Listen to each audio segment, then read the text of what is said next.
messieurs, bonsoir et très heureuse de vous retrouver dans les coulisses de l'éducation. L'éducation physique et sportive permet à l'élève d'assurer sa sécurité et celle des autres, d'entretenir sa santé, de développer l'image et l'estime de soi pour construire sa relation avec les autres. Elle vise la recherche du bien-être, de sa santé et de la forme physique. Elle doit amener l'élève à bâtir une image positive de son corps. Ainsi, l'enseignant initie les apprenants à la théorie et à la pratique de plusieurs disciplines sportives, ce qui contribue à la formation des citoyens lucides, autonomes, physiquement et socialement éduqués. Bienvenue dans Au cœur de l'éducation, votre émission qui parle de l'éducation. Ce soir, nous parlerons de la maîtresse des apprenants en EPS au niveau 1. Ouvrons donc le bal en allant à la découverte de l'école primaire publique de Godomé-Savissé, une école située dans la circonscription scolaire d'Abomey-Calavi 2, arrondissement de Godomé, commune d'Abomey-Calavi.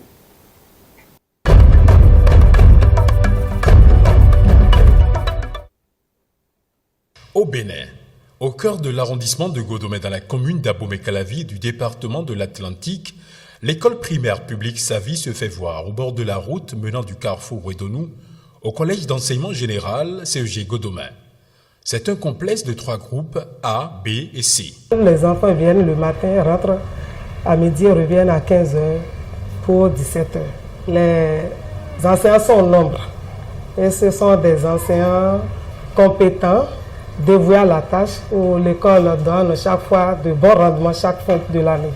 Avec le dévouement et le sacrifice du personnel enseignant, les difficultés caractéristiques de l'EPP Savi, pourtant de vrais obstacles au travail, semblent inexistantes. Dans l'école, il n'y a pas l'eau, qui est la première des choses, l'électricité non plus, et on n'a pas de mobilier pour nos enfants. Et les toilettes, on n'en a pas. Le groupe C n'a pas du tout de toilettes. Donc les cabines du groupe B que nous utilisons aussi, ça n'a pas de porte. Si bien que les toilettes sont des toilettes publiques. Arrivé là-bas maintenant, non, les enseignants sont obligés, s'ils sont dans le besoin de sortir de l'école, pour aller se mettre à l'aise d'abord avant de revenir.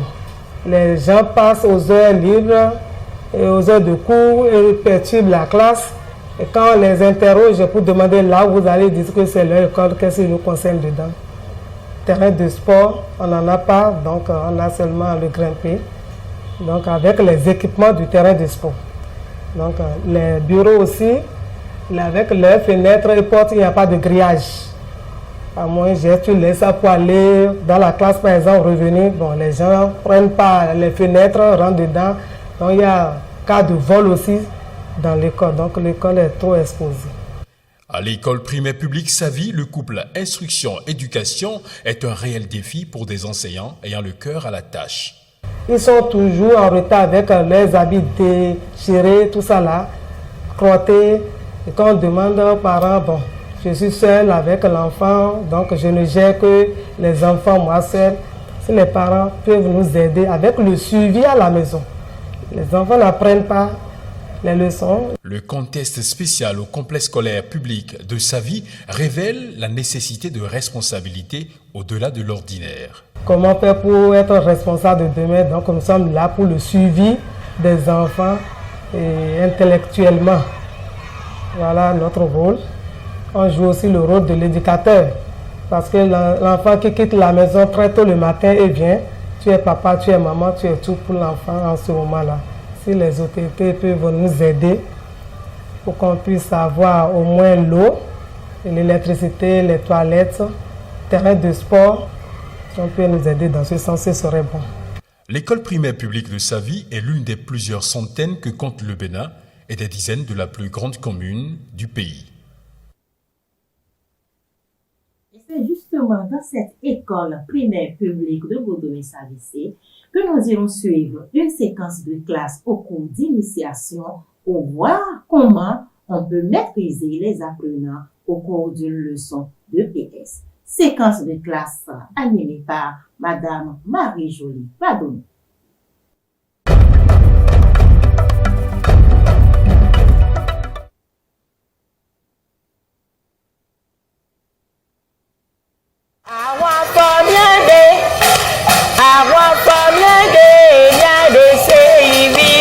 sport. Àwọn comiadé, et l'agneau assis. Observez l'image. Dis ce que tu vois. Tu as vu quoi? Oui, parfait. Ah, tu as vu les enfants qui font le sport. C'est vrai qu'ils font le sport? Alors, qu'est-ce que le sport nous donne, nous apporte? Oui, Sarah. Super, le sport nous apporte la joie. Alors, comme ces enfants, nous aussi, nous allons faire le sport. En avant, marche, en direction du terrain. 4-4. Balancez les bras, 4-4.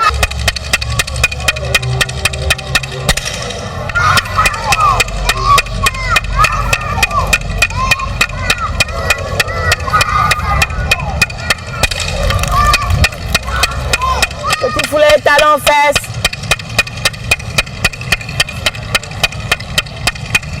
Attention Ibrahim, attention petit foulet, j'ai dit talon, fesses. Alors pour la première activité, nous allons mener le jeu de cloche-pied. Alors qui viendra nous démontrer ce jeu-là? Le pied gauche maintenant.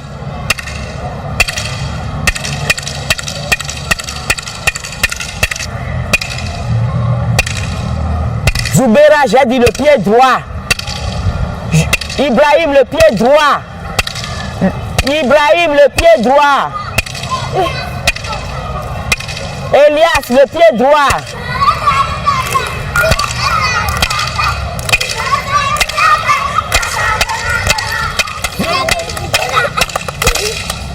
Qui va nous rappeler l'activité que nous avons menée la fois passée?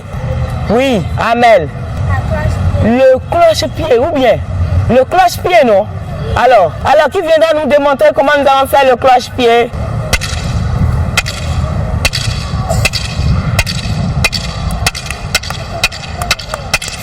C'est bon? Très bien. Alors, observez. Observez l'outil que vous aviez devant vous. Dis-moi ce que tu as vu. Oui, Bennett. Tu as vu la brouette. Alors, qui va me dire ce qu'on fait avec la brouette? Oui. Les maçons et les Ah, le maçon utilise cet objet.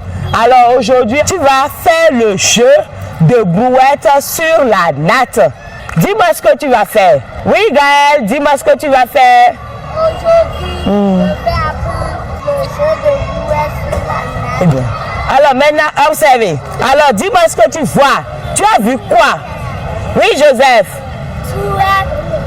Tu es sûr que tu as vu l'objet là ici? Qu'est-ce que tu as vu sur l'image? Oui, immaculé. Ah, toi, tu as vu les enfants. Qui veut dire autre chose? Oui, Amel. Moi, j'ai vu les enfants, ils ont tenu leurs pieds. Ce que vous avez vu là, vous irez faire ça dans vos ateliers et revenir. On y va.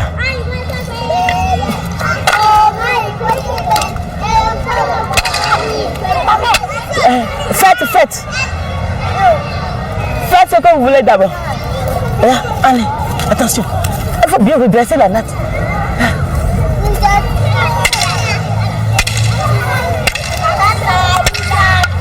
Vite, la maîtresse nous appelle.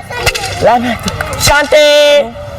Regardez les deux enfants que nous avons sur l'image. Observez bien. Lui, on va l'appeler ami A. Et lui, il est l'ami B. Regardez bien. L'ami A s'est abaissé. Les deux mains là, au sol. Mais nous n'allons pas mettre la main au sol. On met la main sur la natte. Et l'ami B, il s'est abaissé. L'ami B a pris ses jambes d'une part et d'autre part. Vous voyez, non? Et il a tenu son pied. Il a bien tenu son pied. On me regarde. Et tout doucement, comme c'est une image, regardez. Regardez la main, la position des mains. Il y a une main en avant, l'autre main. C'est-à-dire en se déplaçant, il faut aller une à une, selon son rythme, tout doucement. Est-ce que vous voyez? Oui. Combien de personnes il y aura sur la natte? Deux maintenant. Deux, ce n'est pas tout le monde. Hein? Non. Allô? Oui. Maintenant, ce ne sera pas tout le monde sur la natte. Hein. Il faut aller 2-2, comme les amis que nous avons vus ici. Alors, quelle sera la règle du jeu? Quelle sera la règle du jeu? Oui. On ne doit pas laisser le pied. On ne va pas laisser tomber brusquement le pied de son camarade. On choisit son ami selon la taille, la force. Si tu es petite, là, il ne faut pas aller plus grande que toi, d'accord? On me suit. Alors, lorsque l'ami A vient au bout de la natte, tic, l'ami A vient au bout de la natte, on change. Celui qui a pris le pied là, lui maintenant il s'abaisse et l'ami A prend ses pieds. Est-ce qu'on me suit? Oui. Plus clair, on est ici. Attention. Oh zin zin. Règle. On ne laisse pas tomber brusquement le pied de son ami. On va comment? Comment on va aller rapidement? Non, on va doucement. D'accord? Selon, on va régulièrement et doucement. D'accord? C'est bon les amis? Oui. Alors tous, qui viendra nous démontrer, nous montrer ce qu'on a dit tout à l'heure ici là? Qui viendra nous montrer ça, on va bien voir. Oui, Immaculée. Appelle un camarade.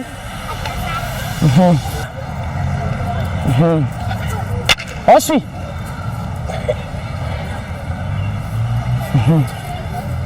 Regardez bien. Voilà, vous voyez non. Waliat a pris Immaculée facilement. Il ne faut pas prendre plus grand que soi. Hein? Très bien. C'est bon les amis? C'est vu?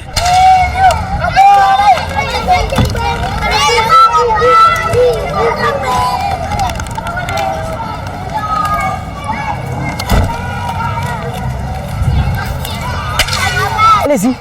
C'est bien. 2-2. Vous passez 2-2. Chacun finit. Attention, ils n'ont pas bien fait. Hein? Tourne comme ça. On commence au bout. Et arrivons à l'autre bout, on change de camarade. 2-2, on a dit. Et tout le monde passe. Hein? Maintenant, tourne. Quand tu viens, quand tu es venu ici, il faut rester ici. Et l'autre, qui a fait en premier? C'était toi? Ah, maintenant, vas-y. Le rapporteur, il est où? Oui, c'est toi. Tu désires les camarades. Vas-y. Le pied n'est pas bien droit.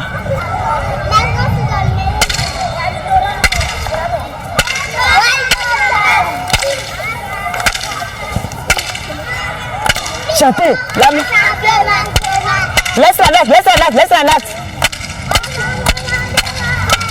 La maître nous appelle, vite, la maître nous appelle. Chaque équipe va rendre compte de ce qu'il a fait. Oui, les rouges, le rapporteur des rouges, oui. Attendez-vous, choisis 2 de tes camarades, ils nous présentent leur production. Attention, on suit. On va voir quelle équipe va bien faire. Regardez-les. Regardez comment ils font.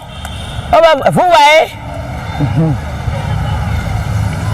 Super. Alors les bleus, regardez bien. Vous avez vu? Richard, observez. Vous avez vu comment ils ont tenu les pieds? L'équipe des verts. Tout doucement. Oui, les jaunes maintenant. Présentez-nous votre production. Oui, on y va. Et il faut le refaire bien. Ceux qui ont bien fait vont aider ceux qui n'ont pas bien fait. C'est bien, Sarah, super.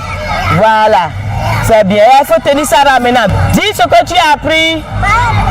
Oui, Amel. Tu as appris à faire le jeu de bouette. Dis-moi comment tu l'as appris. Ce jeu-là, comment tu l'as appris? Oui, Amel. Tu as vu sur le tableau, c'est bien. Venez nous montrer ce que vous avez appris. Voilà. Alors, dis-moi, que feras-tu de ce que tu as appris? Avec qui? Avec ta petite soeur. Et toi, ça? Très bien. Ah, go, on y va. Ah, go, Ago chele, amigo chele. Ago chele. Assis, jambes fléchies.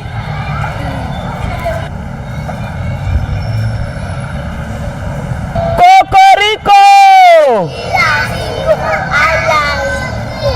À moi les bleus. 4-4. 4-4. Les verts. 4-4. Attention. 4-4. 4-4. Attention. 4-4. 4-4. Gauche. Balancez les bras. Gauche. Tête relevée. Parfait. Balancez les bras. Gauche. Gauche. Gauche.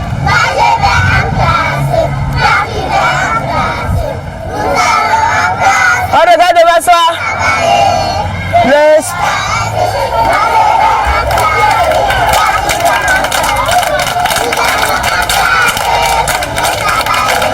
Il nous faut de l'eau.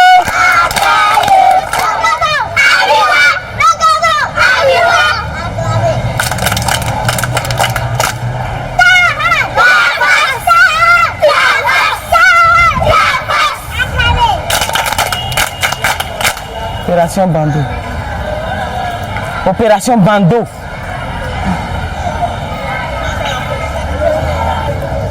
On lave l'avant-bras, chacun reste à sa place. Commençons mes mains. C'est bien. Alors vous aussi, vous allez vous laver. Madame Marie-Jolie Padoudon et ses apprenants nous ont fait le plaisir de nous donner leurs opinions sur la séquence de classe suivante.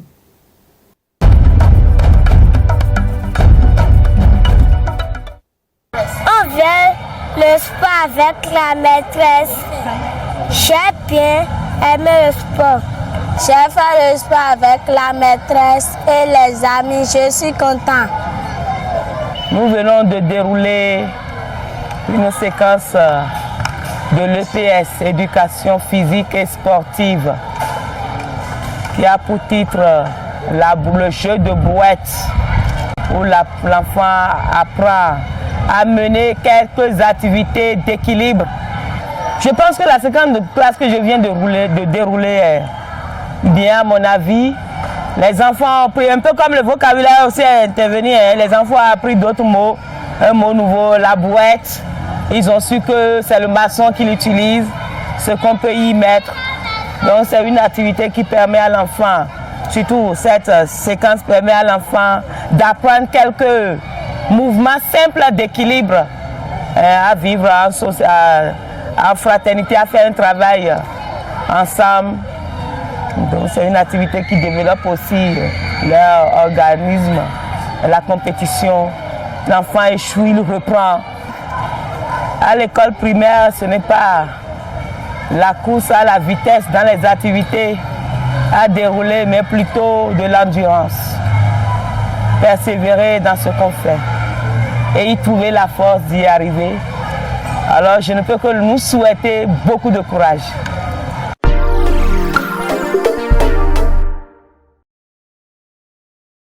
De la créativité et de la visibilité à vous satisfaire et faire de vous et de vos entreprises une attraction. C'est à ProWith Company. Elle vous offre son professionnalisme dans la production audiovisuelle, documentaire, magazine, la publicité, spot publicitaire, publi-reportage, la couverture médiatique, les programmes TV et radio, le doublage de films, la formation, la location de matériel audiovisuel. ProWith Company Salle, associé Jacques Cocotomin, Carrefour Aglouza, rue à droite en provenance de PK14, Vont, Rumba, 3e rue à gauche. Pour tout renseignement, consultez notre site internet www.prowithcompany.com ou contactez-nous au plus 229 97 88 62 70. ProWith Company Salle, la force du savoir-faire. Cherchez-vous une formation professionnelle certifiante où la pratique vous garantit le succès? Voulez-vous donner vie à votre passion? Commencez une nouvelle vie professionnelle sans perdre du temps. Avec ProWith Formation, découvrez et développez des compétences en caméra et photographie, montage vidéo, graphisme, infographie, gestion de son, réalisation. Venez nous voir au centre de formation des métiers de l'audiovisuel. Attendez plus, contactez-nous au 00229 94 84 90 90 ou au 00229 40 11 06 18. ProWith Formation, la force du savoir-faire.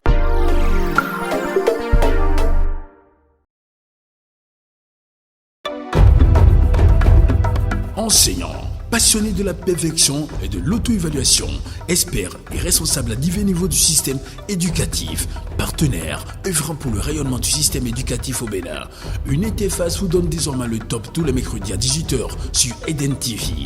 Au cœur de l'éducation, une émission, un bijou éducatif et une vraie vitrine de l'enseignement au Bénin. Savourez-la dans son contenu exclusif fait de découverte pour la visibilité d'une école, séquence de classe pour montrer le déroulement d'un cours, opinion, elle nous fait suivre les appréciations des apprenants et de l'enseignant sur la séquence de classe, décryptage, une véritable évaluation faite par un expert de l'éducation. Dans une aventure de plus d'une trentaine de minutes, gagnez aussi en astuces et conseils utiles. Au cœur de l'éducation, un magazine télé proposé par Pro-It Company pour un secteur de l'éducation rayonnant au Bénin. Pour tout renseignement, contactez-nous au téléphone 97 81 62 110 ou 94 84 90 90. Au cœur de l'éducation, une production de Pro-It Company diffusée sur Eden TV tous les mercredis à 18h.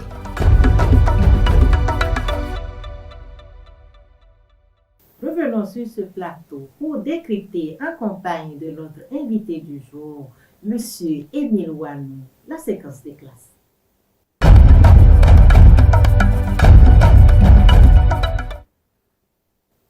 Bonsoir M. Émile Wanou et bienvenue sur le plateau de l'émission Au cœur de l'éducation. Monsieur Émile Wanou, vous êtes inspecteur de l'enseignement du premier degré et vous participez activement à tout ce qui est réforme au niveau de ce système. Monsieur Émile Wanou, qu'est-ce qu'on peut encore retenir sur vous? Je suis encore personne ressource, je suis formateur pour les candidats au CAPCP et au CAIP. Je suis rédacteur également de manuels, je suis psychopédagogue. Merci, voilà. Donc c'est une chance pour nous de vous avoir sur ce plateau. Merci. Soyez encore une fois les bienvenus. Merci madame. Alors monsieur Émile Wanou, nous avons suivi ensemble une séquence de classe en EPS au CI. Dites-nous vos impressions sur la prestation de l'enseignante et de ses apprenants. Merci madame. Mais si vous le permettez, avant de revenir à votre question, je voudrais quand même faire un bref aperçu sur quelques valeurs que j'ai eues en observant cette séquence de classe. Vous voyez que l'activité physique sportive, elle est l'activité favorite des apprenants. Vous voyez leur enthousiasme, leur liesse, leur euphorie. C'est une très bonne chose. Et dans ce contexte, quand vous leur demandez aux enfants là, aujourd'hui il y a sport, ils sont très contents et sont prêts à vous fournir le matériel qu'il faut. Qui plus est, nous allons voir que c'est une discipline carrefour. La maîtresse tout à l'heure le disait, nous avions appris certaines notions en français. Voilà. C'est pourquoi on parle de discipline carrefour. Les mathématiques interviennent là. L'EA aussi intervient.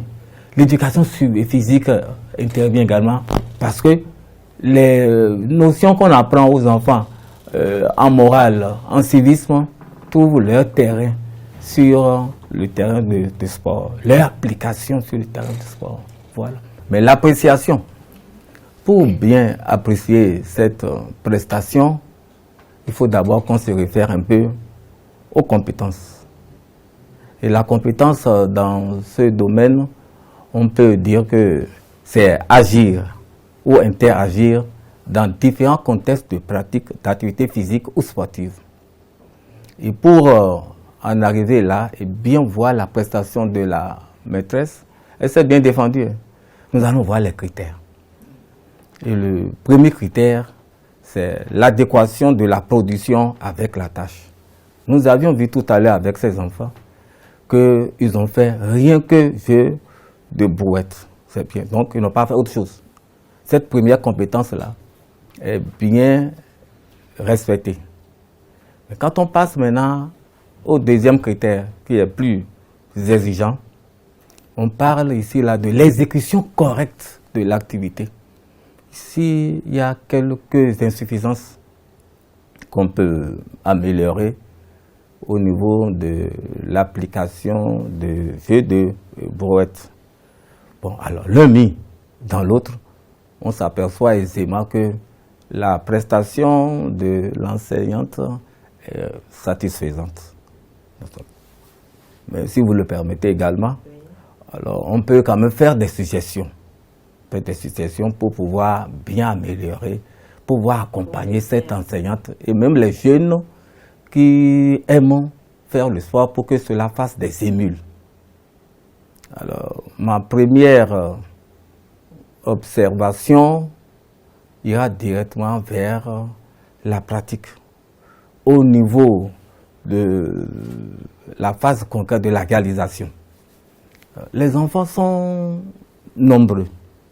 Alors, tels qu'ils ont eu à observer l'image, certains sont derrière, ils n'ont pas observé. Alors, je voudrais même qu'à ce niveau, qu'on mette les enfants en fer à cheval, ou bien en demi-lune, pour qu'ils observent correctement. Alors, j'ai essayé même de monter pour les jeunes quelques dispositions. Voilà une disposition à faire à cheval. Alors, cette disposition, elle s'apparente un peu à la lettre U. On peut dire, oui, disposition, c'est ça ici. Oui, c'est ça ici. Voilà. Disposition à faire à cheval. Voilà, ici. La maîtresse est là. La gravure est là. Les enfants sont de ce côté. Et cela leur permet d'observer réellement ce qui se passe. Tout le monde doit observer. Elle peut aussi faire la disposition en nu. C'est la même chose. La même chose également. Disposition en nu. La gravure est là. La maîtresse aussi est là. Les enfants vont se disposer. À tel enseigne qu'elle a une vue globale sur tous les enfants. Et est sûr que les enfants ont bien observé. Ou bien encore la disposition en demi-lune. En demi-lune, là, c'est encore plus aisé. Donc, demi-cercle. Et elle-même est là. Ça va faciliter l'observation. La deuxième chose que je voudrais souligner, c'est l'utilité de ce qu'on apprend aux enfants. On apprend pour la vie directement. Par exemple, le saut à cloche-pied. Dans quelles conditions on va utiliser cet apprentissage? Il faut qu'on en parle déjà pour que les enfants savent que quand je suis en difficulté, je vais utiliser une des connaissances que j'ai apprises à l'école. Alors, on peut dire par exemple, je suis sur la route, je voudrais aller à la maison, j'ai arrêté mon pied contre une pierre, ça me fait mal. Qu'est-ce qu'il faut faire pour pouvoir rentrer, me faire soigner? Alors, je vais maintenant marcher, sauter, faire le saut à cloche-pied. Il en est de même pour l'activité du jour, le jeu de brouette. Si le législateur l'a placé là, c'est pour une utilité. Quand est-ce qu'on va utiliser la brouette? C'est une notion qu'il va acquérir après, au niveau 3. Mais pour le moment, on peut déjà leur signifier l'importance. Par exemple, au niveau de la motivation, de la situation, on peut leur dire, maman revient du marché avec beaucoup de bagages. Qu'est-ce que je dois faire alors que la boîte de papa est là? Alors, je dois maintenant prendre la boîte et mettre les marchandises rapidement dedans. L'utilité, voilà. Il y a aussi un autre aspect sur lequel je voudrais insister, c'est le problème de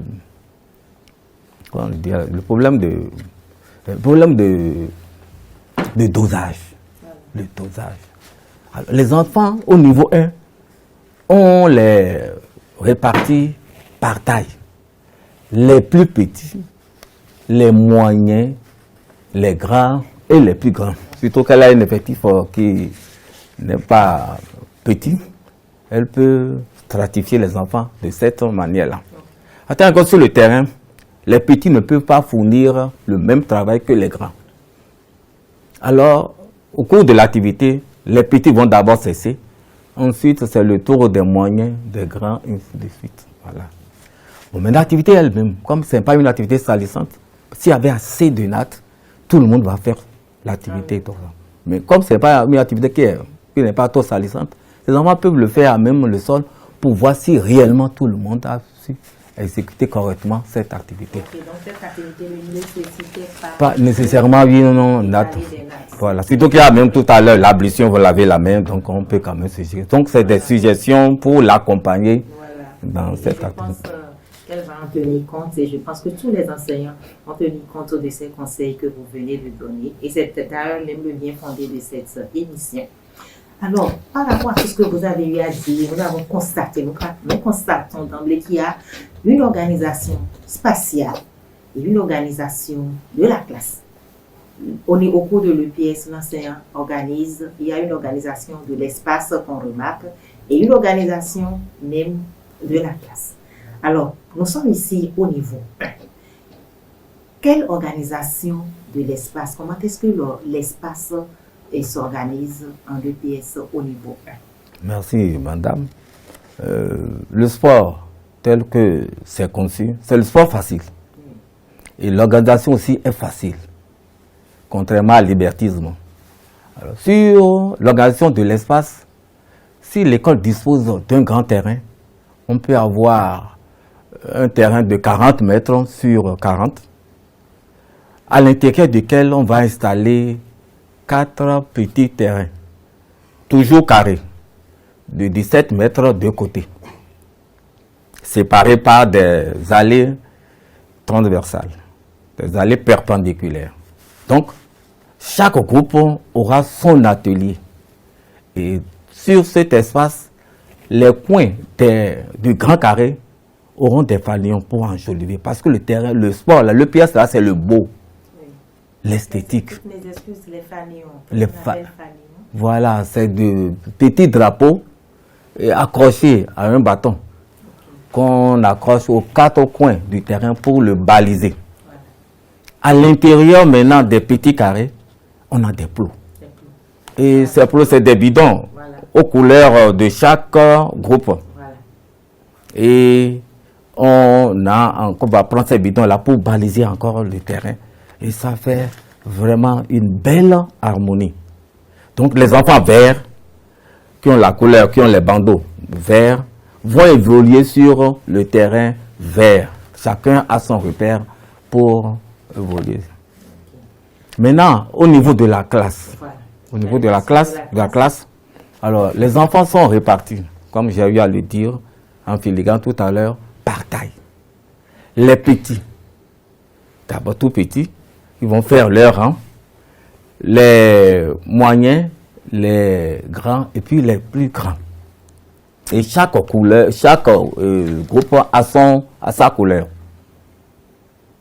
C'est dans cette harmonie que les enfants vont évoluer. Donc on aura le groupe des verts, le groupe des rouges, le groupe des jaunes, le groupe des bleus, si on a un effectif de 80 ou bien un effectif de 60. Donc chaque groupe aura un effectif de 15 à 20, ça varie selon l'effectif de la classe. Voilà l'organisation spatiale et l'organisation de la classe. Voilà. Et selon l'explication que vous venez de donner, les verts peuvent être rien que les petits. Et toujours, en tout cas, ça va évoluer suivant leur taille. Suivant leur taille, voilà. Et ça va permettre tout à l'heure de graduer les efforts de chacun pour ne pas faire fatiguer trop les plus petits. Voilà. Alors, quelle stratégie l'enseignant doit-il mettre en œuvre pour réussir cette organisation de la classe, vu l'âge des enfants, puisque nous sommes en fait au CI, au cours d'initiation, nous avons des enfants de 4 ans et demi jusqu'à 6 ans, au plus de 7 ans. Oui. Voilà, quelle organisation, quelle stratégie l'enseignant doit mettre en œuvre pour pouvoir réussir? Oui, les stratégies, comme les programmes à compétences l'ont suggéré, c'est des stratégies qui prennent appui sur le socio-constructivisme, sur le cognitivisme. Et cette stratégie, pour le niveau 1, on peut retenir, l'enfant est jeu. Donc on part de cet attribut, le jeu. Donc des situations jeu. Et comme chaque enfant a sa manière de travailler, le travail individuel apparaît là. Et comme entre pairs, les connaissances aussi s'interpénètrent, on se communique beaucoup de choses, le travail en groupe et puis le travail collectif intervient également là. Maintenant, il y a aussi une autre stratégie qu'on peut aussi utiliser, qui est très importante. On doit même l'utiliser, la résolution des problèmes. On va apprendre à l'enfant lui-même à se défendre. Je crois que la maîtresse tout à l'heure a fait. Face à une difficulté, chaque enfant ira essayer. Ce qu'il a vu là, chacun ira essayer pour voir comment il va se défendre face à cette réalité. Donc, on aura 3 stratégies, à peu près, je suggère 3 stratégies. On aura la situation jeu, on aura le travail individuel, le travail de groupe, et puis le travail collectif, plus maintenant la technique de résolution des problèmes. Voilà. Et nous avons constaté dans la séquence que l'enseignant a fait former 4 rangs. En évoluant vers le terrain, nous avons constaté 4 rangs. Nous avons les verts, les jaunes, les bleus et puis les rouges. Est-ce que ce nombre de rangs est standard, sélectionné, qu'on doit avoir rigoureusement 4 rangs au CI, ou bien ça dépend de l'effectif de la classe? Non, ce n'est pas rigoureux. C'est en fonction de l'effectif de la classe. On peut avoir 2 groupes, on peut avoir 3, on peut avoir 4, on peut même dépasser même les 4 à 5. Si vous avez un effectif de 120, comme dans beaucoup d'écoles maintenant, alors là, on peut aller jusqu'à 5. Sinon, 4, c'est encore l'idéal. Donc, le groupe est en fonction de l'effectif de l'école. Puisque nous sommes au CI, nous avons constaté que c'est un peu difficile à l'enseignant de pouvoir maîtriser les enfants. Puisque l'éducation physique et sportive se déroule en dehors de la classe, sur le terrain de sport. Donc, les enfants ont tendance à s'évader, à courir un peu par-ci, par-là. Et cela peut-être n'amène pas l'enseignant à atteindre facilement ses objectifs. Comment l'enseignant doit s'y prendre pour maîtriser les apprenants et les amener à réaliser effectivement la discipline pour laquelle ils sont sortis et apprendre effectivement? Vous allez dire, mais avec question là, au fond même de la pédagogie. Alors ici, l'enseignant, son comportement est très important. Il y a d'abord son empant visuel, c'est-à-dire sa capacité à voir tous les enfants. Son empant visuel. C'est-à-dire sa capacité à embrasser tout ce qui se fait au niveau de la classe sur le terrain de sport. C'est-à-dire son regard va couvrir tous les enfants. Donc le développement de son empant visuel, à tel enseigne qu'il va voir tous les enfants et chaque fois essayer de les maîtriser, les interpeller, les rappeler à l'ordre. Maintenant, quand l'activité aussi est intéressante, et comme le dit Freinet, n'organisez pas le travail, n'organisez pas la discipline, mais organisez le travail. Quand l'enfant est vraiment content de ce qu'il fait et qu'il sait qu'il a un objectif à atteindre, mais il se concentre et la discipline va de soi.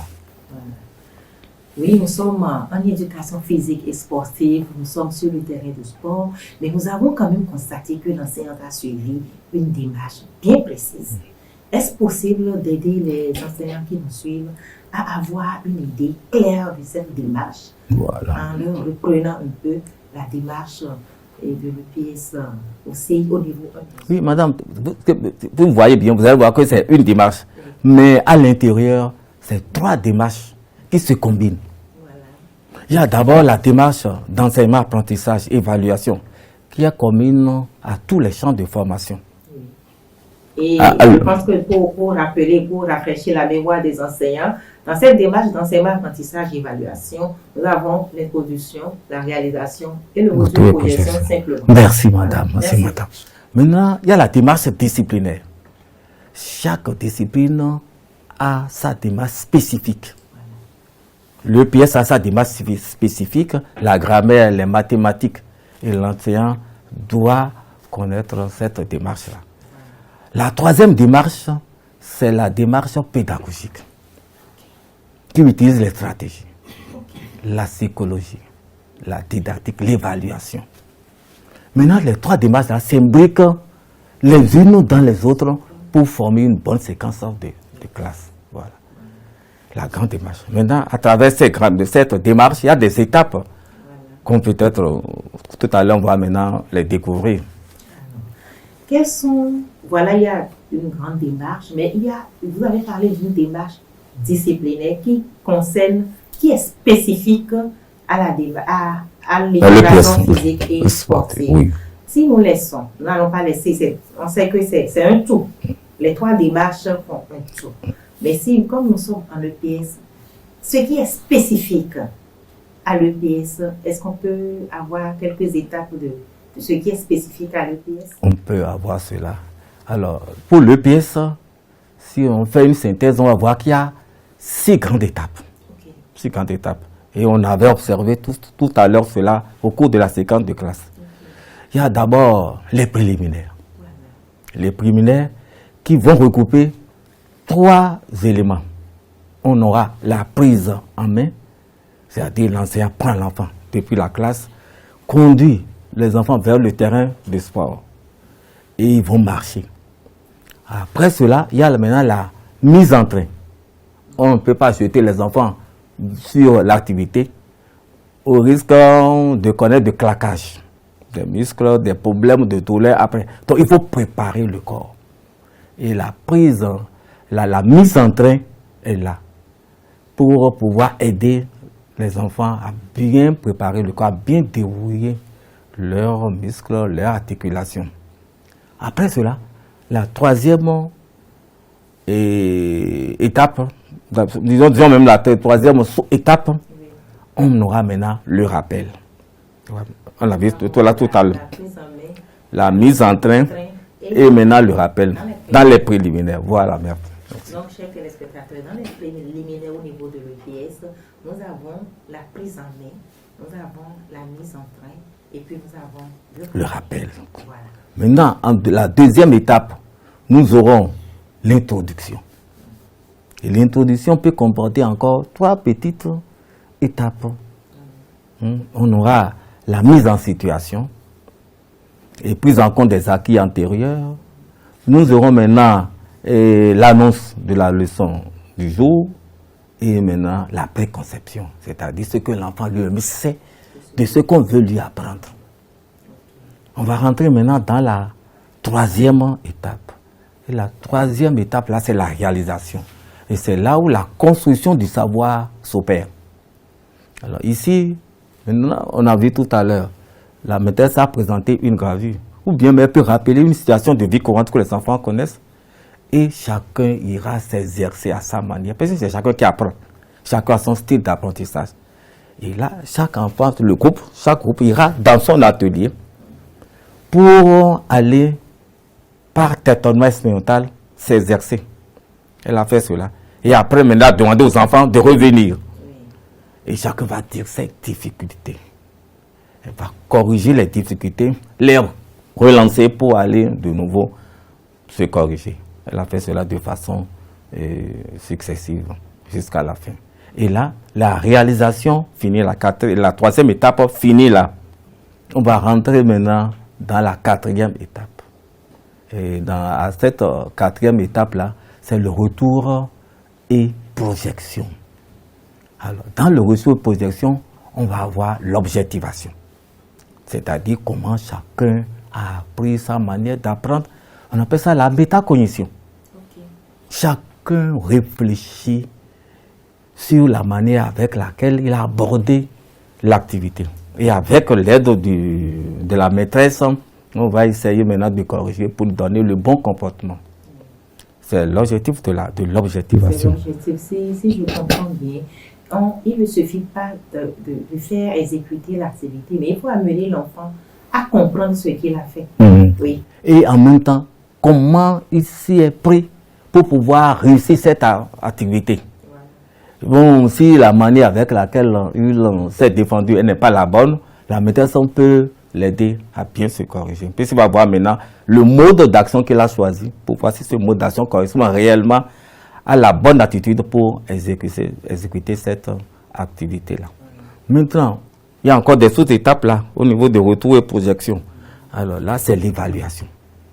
On va évaluer réellement pour voir ceux qui ont bien compris. On va les mettre de côté. Ensuite, on va voir ceux qui sont en voie de comprendre. Alors, ceux qui ont bien compris, ceux-là, ils iront en compétition. Et sous le regard peut-être d'un leader qui va les encourager, mais le regard du maître est là. Et ceux qui n'ont pas bien compris, ceux-là, sous le regard avec l'aide du maître, ils seront dans un autre atelier pour s'exercer encore plus. Et c'est après cela c'est après cette évaluation, on est en train de s'acheminer progressivement vers la fin. Il y a maintenant le retour au calme. Et au niveau du retour au calme, on va ramener et le corps et le mental à leur position de départ. Donc c'est un exercice de relaxation qui dure à peu près 2 minutes comme ça. Pour être prêt à continuer les activités. Voilà, pour être à continuer les activités en classe. Ça c'est la 5e étape. Et la 6e étape maintenant arrive, c'est la reprise en main. Et si vraiment on sait comment se prendre, c'est esthétique, c'est bon. Les enfants en accordéon, la rejoignent la maîtresse, sont sur le plateau. Progressivement, les verts, les jaunes, ils forment le rang. La maîtresse se dégage et en même temps, les enfants prennent la direction de la classe pour l'ablution. Que ce soit au cours de la mise en train, que vous avez cité tout à l'heure, ou au cours du retour au calme, l'enseignant amène les apprenants à mener des activités. Alors, comment est-ce que l'enseignant choisit les activités à mener au cours de la mise en train et au cours du retour au calme? Voilà. Le législateur a déjà tout planifié. Tout est dans le guide. Et à chaque activité, il y a toujours l'exercice de mise en train. Le législateur a planifié. Parce que quand vous voulez mener une activité, il faut travailler au moins 2 parties du corps. Soit c'est la tête, le tronc et les membres, pour éviter le claquage dont j'ai parlé tout à l'heure. Alors, si vous voulez, tel que la maîtresse a eu à faire son activité tout à l'heure, nous avons vu que elle a fait travailler les bras et les pieds. Donc, au niveau de la mise en train, ce sont les bras et les pieds qui sont plus travaillés. Donc, le jeu de cloche-pied là servait déjà à préparer l'activité de la brouette. C'est plus que l'activité de la brouette qui travaille les mains et les pieds. Donc, voilà. L'activité de mise en train tient compte de la séquence qu'on vient de Voilà, ouais. Donc, on ne choisit pas n'importe Non, on ne choisit pas. Il faut tenir compte de l'activité à avoir. Voilà. Et ces activités qu'on choisit se trouvent dans le répertoire au niveau du guide. Oui. Et bien classé activité par activité. Voilà. Mais malheureusement, le constat qui est fait aujourd'hui est que les enseignants ont tendance à reléguer au second rang l'éducation physique et sportive. Qu'est-ce qui peut justifier ce comportement des enseignants? Je ne sais pas si vous avez une idée sur ce qui les fait à reléguer cette discipline malgré son importance au second rang. J'ai observé comme vous, ils relèguent cela au second rang du fait qu'il y a un contexte psychologique. Le sport est difficile. Et c'est déjà même limitatif. Ouais. Ensuite, il y a le corps de contrôle aussi. Le corps de contrôle, quand on sort, on va dans les classes. Ce qui nous occupe le plus, c'est les disciplines instrumentales. Le français, les mathématiques. C'est rare de trouver un instructeur, un conseiller pédagogique suivre un maître en séquence de classe et quand il fait sa tournée. On préfère aller vers les mathématiques rapidement alors que le sport est là. Et on nous attend.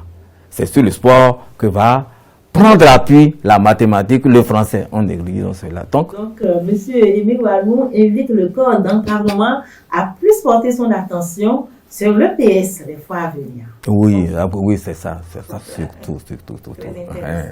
Bon, il y a également le fait que c'est une discipline au niveau de l'examen, les directeurs ou bien les candidats aux examens professionnels savent le faire. Mais quand il n'y a pas d'examen, quand l'examen professionnel, les enseignants ne pratiquent pas cela. Quand on n'est pas à la veille de l'examen, les directeurs aussi ne font pas cela. Alors l'année dernière, j'étais en recherche dans le zoo. où j'avais rencontré une directrice, j'ai demandé de faire, est-ce qu'elle peut me prendre 50 de classe en EPS? Oh, elle m'a montré vraiment toutes les difficultés que ça sentait, ceci, cela. Et c'est après un long débat qu'elle a demandé, elle a dit qu'elle peut faire. Elle a fait le sport, mais celle qui avait la main renfrognée, après le sport, elle était souriante, revigorée. Elle m'a promis, désormais, elle va maintenant commencer par faire le sport et maintenant contraindre ses collaboratrices à le faire également. Donc c'est l'idée qu'on a qui bloque. Il faut qu'on arrive maintenant à valoriser l'EPS. Votre mot de fin. Alors, je vais dire, comme j'avais déjà commencé, l'EPS, c'est une thérapie gratuite. Elle est curative et préventive. Il est quand même temps qu'on lui redonne vraiment sa valeur pour que nous formions des citoyens vraiment consciencieux, forts, pour bâtir notre cher pays, le Bénin. Voilà mon mot de fin. Merci. Chers téléspectateurs, nous sommes à la fin de notre émission et retenez que la pratique de l'EPS à l'école permet la formation de citoyens lucides, autonomes, physiquement et socialement éduqués. Dans le souci d'un vivre ensemble, il faut donc pratiquer régulièrement l'éducation physique et sportive avec les apprenants à l'école. Il est donc opportun de donner à l'EPS toute sa place dans nos écoles. Merci beaucoup et à la prochaine.